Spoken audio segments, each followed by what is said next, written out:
Hello, we are Memphis University. Today we are talking about probability. Probability deals with our previous topic video, which was counting.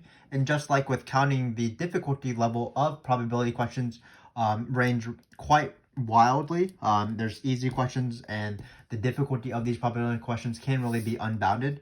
We're not going to be tackling those hard questions in this video. We're going to be talking about standard probability questions that you might see on like standardized tests like the ACT and the SAT. We're keeping it at that high school level, but hopefully the video is still useful as we sort of master that level.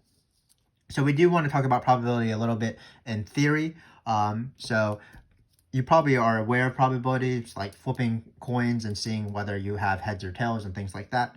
Rolling dice, choosing marbles out of the bag, free throws from basketball, things of that nature. So let's say you have an event E, flipping heads, rolling a 2, making a basket.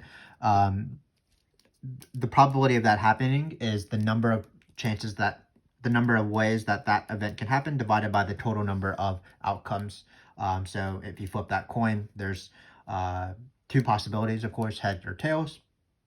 And if you want to see the probability of flipping heads, there's only one instance of that. So it's 1 divided by 2. So the probability is 1/2, and that is 50%. So we're going to be doing quite a lot of examples like that. So it should be good to go in terms of illustrating that point. Then we have 2 probability sort of concepts or in order to tackle harder questions. So we have 2 independent events, meaning those events don't affect each other. And then the probability of both of them occurring is just the probability of one times the probability of the other. Finally, we have something slightly different is that we have one event, but we want to choose between 2 possibilities. So if you're choosing between and you want to have the probability of A or B occurring, then that's going to be the probability A plus the probability of B minus the intersection of the probability of A and B, because you want to not double count certain events happening. If 2 events are what is called mutually exclusive, that means that the events don't have any bearing on each other, or the possibilities or the options don't have any bearing on each other. So that means the intersection will be 0, so you won't have this term here. But again, this is where this previous thing was about 2 independent events. You're choosing 2 different things. This is about one event where you have multiple options, as we'll see. So again, the best thing to do is probably just start off with examples. And we're going to be dealing with cards. We're going to be dealing with marbles, sort of your standard stuff. So in this case, we have a card drawn at random from a standard card of playing cards. That means 52 cards, of course. What is the probability that this card is a king? Well, when we choose the card out, all we're going to do is we're going to determine how many are possible. And then what are the total number of things that are possible? That's going to be 52 because there's 52 cards. And then how many kings are there? Well, there's the king of spades, the king of diamonds, the king of hearts, and the king of clubs. So it's just 42. 4, not 42. These are 4 kings. 52 total cards. I'm not going to reduce any of my fractions or multiply any of my fractions because that's not really the point of this video. So I'm going to just leave it like this. But probability can be, of course, that easy. Just how many ways do you want something to happen divided by the total number of possible outcomes. So let's do some harder questions involving this bag of marbles. So in this case, we have this bag. It's going to be the next 3 questions. We have 2 green marbles, 5 yellow marbles, 4 red marbles. So what we're going to do is we're going to find different probabilities using this bag. The first one is choosing, we're going to choose 2 marbles for each one, but the first one is choosing with replacement, which means that after you choose that first marble, you replace the that marble back into the bag. That first marble goes back in the bag, so that second marble theoretically could be that first marble. Then we're going to talk about where we have the same scenario where we want both of the marbles to be yellow, but we're going to count it without replacement. So we're not going to replace that second marble, that first marble, sorry, as a choice for that second marble. So it won't be that second marble. Then we're going to just determine a harder question about probability using the same strategy of without replacement. So again, what we're going to do is we're going to mainly use this property right here. The probability of 2 independent events happening, both at the same, both occurring, is just the probability A times the probability of B. So here we have 2 independent events. We have the drawing of the first marble, and then we have the drawing of the second marble. So they are independent, they don't affect each other. So what's the probability of choosing a yellow marble for the first one? Well, it's going to be 5 over how many marbles we have in the bag. So it's going to be 5 divided by 5 plus 2 plus 4. That's going to be 7 plus 4. That's 11. So this is the probability of choosing yellow for the first marble. So let's see how that changes for the second marble. Well, actually it doesn't change, because again, what we're going to do is once we have that yellow marble or blue marble or green marble, we put it back in the bag. So for the second possibility, or the second drawing, how many yellow marbles are there? Well, it's the original state of the bag, so there's going to be 5. And then how many marbles are there in total? Well, there's 11. So these are 5 yellows. This is the total. Same thing for this, yellows and totals. And again, we're multiplying it because that is the property that we talked about, that the probability of 2 independent events both occurring is the probability of A times the probability of B. So our final answer is just 5 11ths times 5 11ths. Again, I'm not going to multiply everything. If you want to, you certainly can. Let's see how it changes without replacement. It's just one slight difference. So the first drawing, because you don't even have the choice of replacing or not replacing, it's just the original state of the bag, will be the same. It's 5 over 11. But for the second one, so this is again the yellow. This is the second drawing. Let's write second marble here. We do again want both marbles to be yellow. So this is the first drawing, where we want 5 yellows, which we have 5 yellow marbles to choose from, and there's 11 marbles total. Then for the second drawing, because we're not replacing it, we have that first one being yellow. Well, how many marbles are yellow that are remaining in the bag? Well, that's just 4. So there's going to be 4 marbles remaining, 4 remaining yellow, because you already have sort of taken out one of them in the first drawing for this, as you're doing the second drawing, if that makes sense. And then how many marbles there in total? Again, you've already done the first drawing, so there's 1 less marble in the bag, so there's going to be just 10. And this is just the formula, 5 11ths over 4 times 4 tenths. The difference between this one and the previous one is that you have 1 less yellow marble, which in turn means you have 1 less total marble. So this is the total, and this is the yellow. So now let's do a harder question. This is find the probability for drawing 2 marbles at random where both marbles are the same colors. So this is again a strategy that we employed in our counting video, which is that sometimes you don't want to count whatever is presented. You want to break it up into smaller sort of portions, and then you just add up those counting. It's the same thing with this probabilities. So what we're going to do is we're going to find probabilities of not all same colors all at the same time, but we're going to find the probability that the marbles are both yellow and both red and both green. And then once we find that, we're going to add those probabilities together, and that will be our answer. So let's write both yellow, both red, and both green. So we are without replacement, so it's very similar to our previous question. So let's just do both yellow. Both yellow is this number right here. So 5 11ths times 4 tenths. And it shouldn't be too bad to find both red. So keep in mind that there's 4 marbles originally in the bag. So both red would be 4 11ths times 3 tenths, because there's 4 red marbles to choose from. There's 11 marbles total of any color for the first drawing. And then for that second drawing, you did draw out a red marble, so there's 1 less red marble. So that's why there's 3 marbles, red marbles. And then finally, that red marble is a marble in it of itself, so that there's 1 less. Also, total marbles in the bag, there's only 10 marbles. Similar sort of computation as the previous one. And then finally, same thing with the greens. It's going to be 2 over 11, because there's 2 original green marbles. 2 over 11 times 1 over 10. And then what you're going to do is you're just going to add these 3 things together. Again, we're employing the strategy of finding what you want by finding smaller sections. Finding all the same colors, well, we need to find both reds, both green, both yellow, and just see what happens. So this is the answer, just this fraction plus this fraction plus this fraction. So let's move on. Let's now talk about free throws. Same sort of thing as choosing marbles. So someone shoots free throws at a 70% rate. If they shoot 2 free throws, what is the probability that they make neither of them? Not grammatically correct, but that they make neither of them. So again, we are dealing with our friend that the probability of 2 things occurring is probability of A times the probability of B. But keep in mind that we don't want to have like 0.7 times 0.7, because that'd be the probability that this person makes both of them. You had the probability of making 0.7 for the first one. 70% is 0.7, of course. And then for the second one, it'd also be 0.7. So we don't want that. We want this person to miss both of them. So we don't want it her make rate, we actually want her miss rate. So that's just the only difficult thing about this question. So we want her miss rate.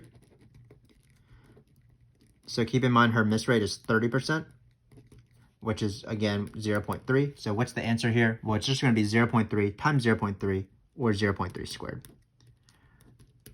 Because this is the probability that she misses the first, so misses first,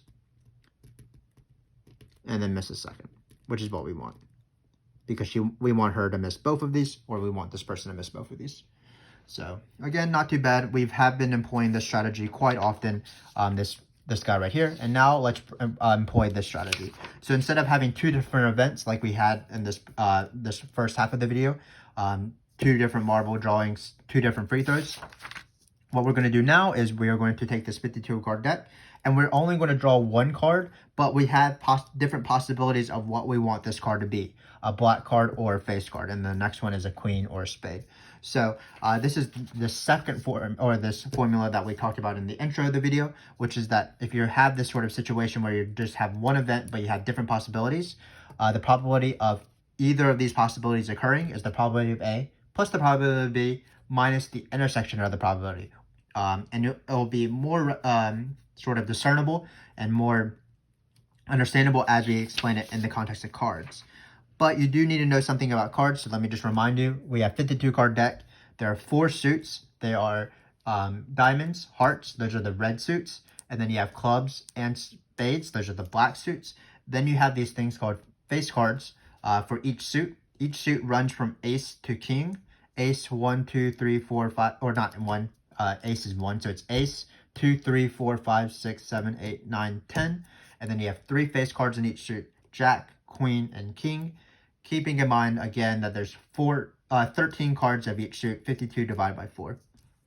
So again, what we want to find in this question is the probability that it's either a black card or a face card.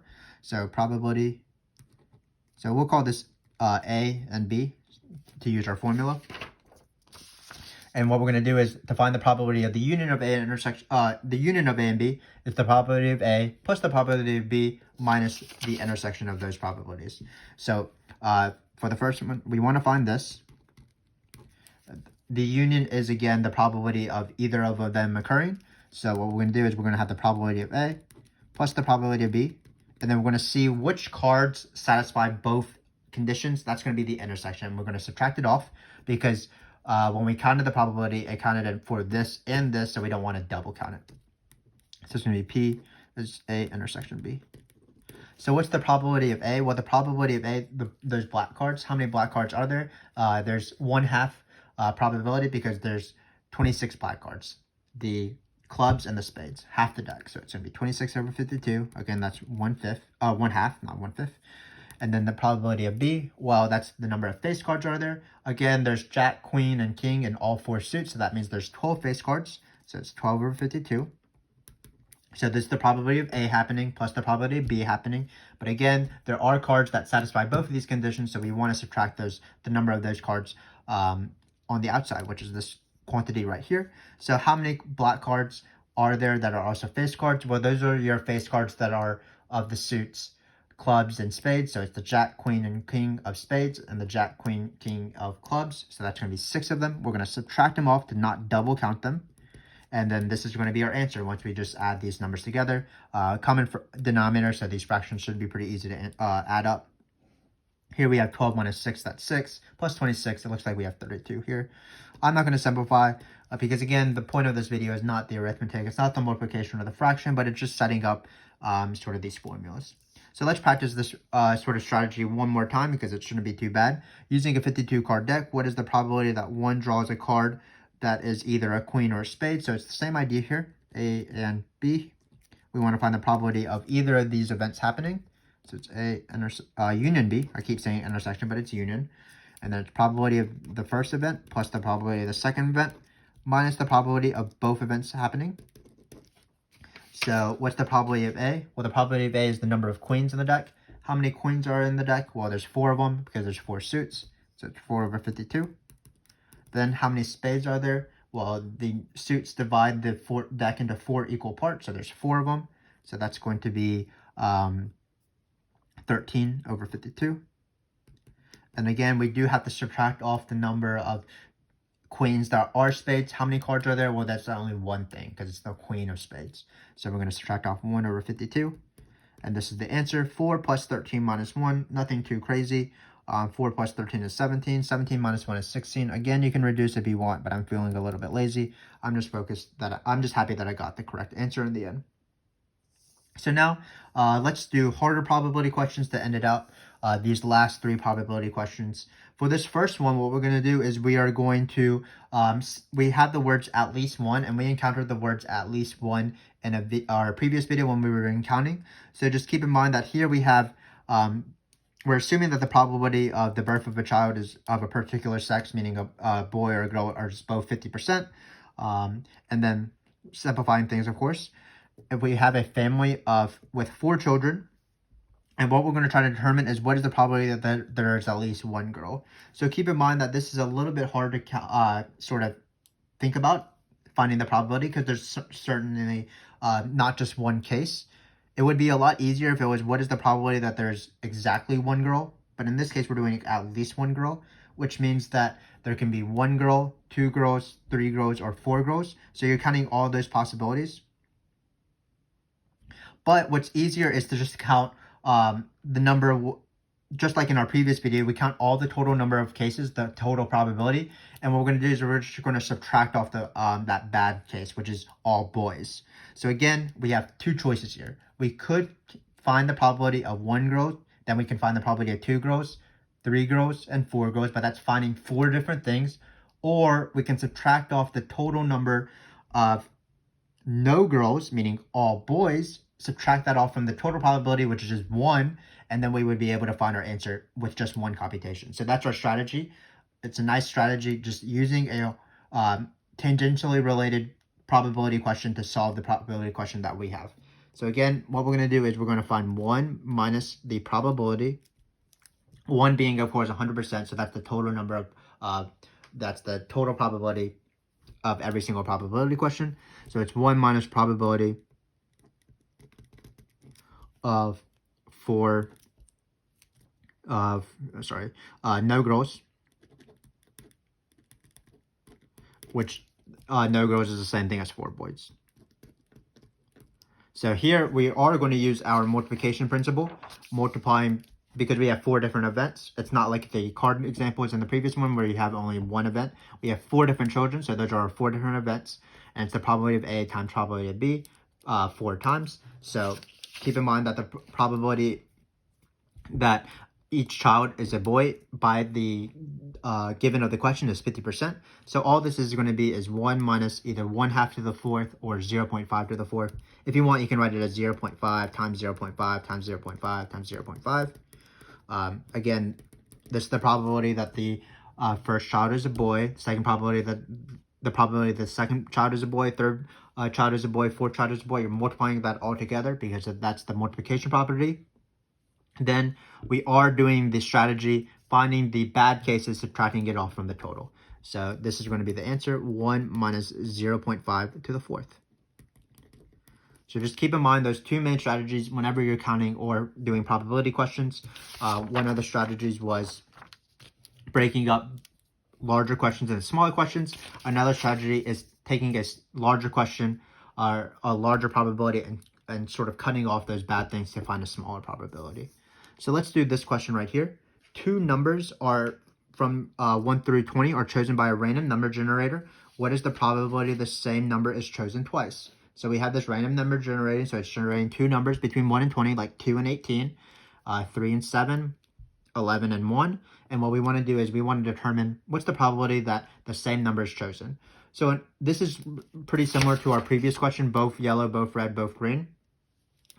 Dealing with same colors, because same colors had 3 different cases, both yellow, both red, both green. Same thing here. So the probability that the number is chosen twice, well, it can be both 1s, both 2s, both 3s, both 4s, both 5s, both 6s. So what we're going to do is we're just going to take the probability that it can just be both 1s, then we're going to add it to the probability that it's both 2s, both 3s, but we're going to see that they're the same number, so we're actually going to multiply in the end. So in this case, what is the probability that they're both 1s? Let's just take that easier question. So probability both ones. That's going to be 1/20th times 1/20th.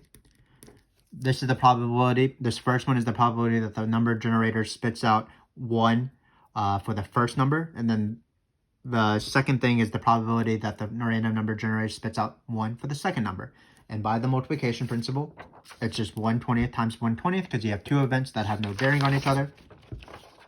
So this is just going to be 1/20 squared, which I believe is 1/400. Then what we're going to do is that this is not exactly what we want to count. This is just counting the probability that you have both ones. So what we need to do is we need to choose one of the numbers, and that's the probability that they're both that number, and then we have to count for that. It's the same for every single number. So in the end, we're going to have 1/20 squared, but we need to multiply it by 20 choose 1. Because what we're doing is, this is just the probability of choosing ones. It's the same as the probability of choosing twos, and so on. 20 choose 1, of course, is 20, so it's going to be 1/20 squared times 20. And I think the answer is 1/20 in the end. So that's the probability that you will choose. You'll choose that the random number generator chooses the same number. So you'll see that choosing does appear in these probability questions if you're trying to count subsets, and if you're subspace, then the event that you care about deals with subsets. So let's just see that in this last question. So a shipment of 10 toasters contain 3 defective units. So you have 7 good ones, 3 bad ones, meaning the word defective, and then you have 10 in total. If a company has ordered from 4 of these toasters, what is the probability that at least 2 of the toasters are good? So here, again, we have possibilities here because we have the word at least. At least doesn't specify a specific number. It deals with a range of numbers. So it looks like our possibilities are 2 good, 3 good, or 4 good.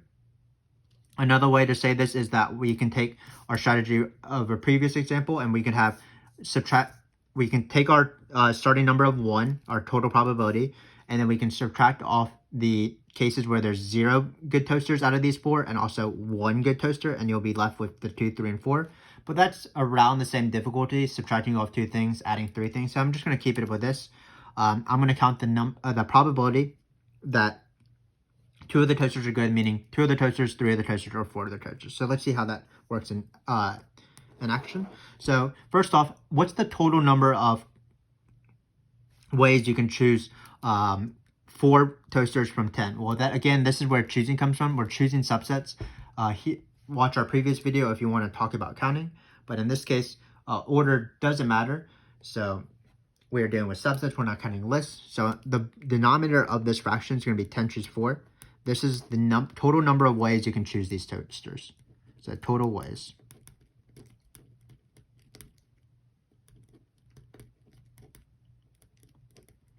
So because we're dealing with this at least 2 business, where you're going to take them separately, sort of like the previous example, or this example right here, where you're just taking each case separately and you're going to add up the answer. Breaking up that larger problem into smaller problems, definitely a worthwhile strategy to know. So what's the total number of ways or the probability that you have at least 2 toasters? That's 2 toasters that are good, 3 toasters are good, 4 toasters are good. So let's just take 4 toasters are good. How many good toasters are there? Well, there's 7 good toasters and there's 3 bad toasters. So what you want to do is you want to choose 4 of the 7. So this would be the best case scenario. You have 7 of the toasters, and or you have 4 of the toasters and they all happen to be good. You're choosing 4 of those 7 good toasters. Then what we're going to do is we're going to see what's the probability that you have 3 good toasters, and that's going to be 3 choose 7. So 3 choose 7. Because you have these 3 good toasters and you're choosing 7 of them. But keep in mind that when you have 3 choose 7, you do need to multiply by 3 choose 1, which 3 choose 1, because when you choose 3 good toasters from the 7, you need to also count that you're choosing 1 bad toaster from the defective unit. So this is again the multiplication principle within this question. If you want every single thing to look alike, you could have multiplied this by 3 choose 0, but 3 choose 0 is 1. This case was all 4 of them were good, so you're choosing 4 good ones out of 7, 0 from bad ones out of the 3 bad ones. And then the next case is again 3 good ones out of the 7 good ones. And then you have 1 bad one out of the 3 bad ones. So finally, what we're going to do is we're going to count or find the probability that there's 2 good ones. If there's 2 good ones, that means there's 2 bad ones. So how many are you choosing from the good ones? That's 2. So it's 7 choose 2, and then it'll be 3 choose 2. You're choosing 2 from the good ones and also 2 from the bad ones. There's 7 good ones. There's 3 bad ones to choose from. And that concludes this video. Hopefully you can see that probability does get a little bit challenging in the end, but we start still using sort of our fundamental processes. The first one is the probability of independent events is the multiplication, the product of those probabilities. Then the probability of the union of 2 events as you're taking the same sample space, meaning you have one event and you have different options. It's the probability of the first one plus the probability of the second one minus the intersection, so you don't double count. And as we did these questions, we sort of employed the strategies, whether the same sort of strategies, whether that involved counting, whether that involved breaking up bigger questions into smaller questions, whether that involved not counting what you want, but actually counting what you don't want, because that's easier, and then subtracting it off from 1. So that concludes our probability video. Thanks again for watching, and hopefully you sort of have a better grasp on how to do probability questions. Thanks again for watching.